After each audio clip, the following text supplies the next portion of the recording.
வணக்கம் நண்பா. நம்ம இன்றைக்கி பார்க்க போகிற டாபிக் என்னென்னா பாரிஜாதம் அந்த மலரை பற்றி நம்ம பார்க்கலாம். இந்த செடியில் நிறையா மருத்துவ குணங்கள் இருக்குது. இப்போ வர காலத்தில் கண் எரிச்சல், கண் நீர் வடிதல் இது மாதிரி பிரச்சனைக்கெல்லாம் இந்த செடியில் இருக்கிற இலையை மட்டும் எடுத்துகிட்டு கண் மேலே வச்சுட்டு கொஞ்சம் நேரம் தூங்கி எழுந்திங்கன்னா இந்த கண்ணுக்கு உண்டான பிரச்சனைங்க குறையும். மேலும் பார்த்திங்கன்னா அந்த பூவிலேருந்து வர வாசனை பார்த்திங்கன்னா உங்களுக்கு மைண்ட் ரிலீஃபாகவும் இருக்கும். செடியை வளர்க்குறது ரொம்ப ஈஸி தான்.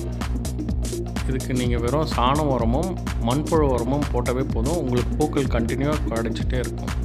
நீங்கள் மாடி தோட்டத்தில் வளர்க்குற செடியில் இது ஒன்று கண்டிப்பாக நீங்கள் வச்சு வளர்க்க வேண்டிய செடியாக இருக்கும். இந்த பூக்கள் வெண்மை நிறமாகவும் 3 அடுக்குலையும் இந்த பூக்கள் வளரும். இந்த பாரிஜாத மலரை தேவலோக மலர் என்றும் அழைக்கப்படுறாங்க. நம்ம உடம்புல அரிப்பு அதுமாரி தோல் பிரச்சனை ஏதாவது இருந்தால் இதில் இருக்கிற இலையை எடுத்து கொஞ்சம் மஞ்சளோடு சேர்த்து அரைச்சி அந்த இடத்துல தடவிட்டே வந்தீங்கன்னா உங்களுக்கு அந்த அரிப்பு இருக்கிற இடமே தெரியாது, மீண்டும் திரும்பவும் வராது. இது மட்டும் இல்லாமல் வீட்டில் வர வாஸ்து பிரச்சனை இந்த மாதிரி சம்மந்தப்பட்ட பிரச்சனைகளும் இது தீர்த்து வருது. இந்த செடியை வளர்க்குறது வெறும் கட்டிங்ஸ் மூலியமாகவும் இதை ஈஸியாக வளர்க்கலாம். இந்த செடி மூலிமா மகரந்த சேர்க்கை, இந்த செடி மூலமாக பல செடிகளுக்கு பரவ வாய்ப்பு அதிகமாகவே இருக்குது. நன்றி நண்பர்களே.